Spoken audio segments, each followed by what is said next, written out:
This disc pad has a dent in it.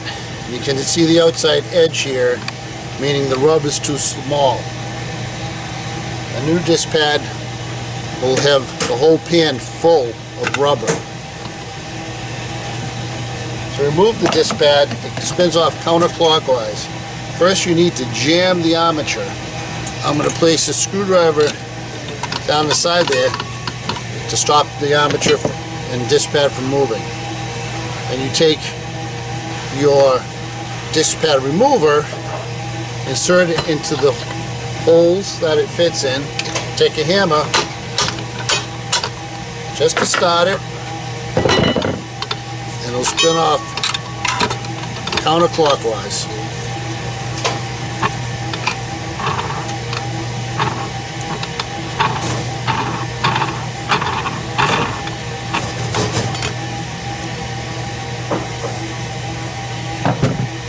While you're here, you can blow that off.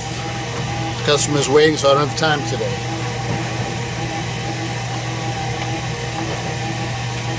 Add a little bit of grease to the threads, if you have it, just to make the new disc pad spin on easier. New disc pad on.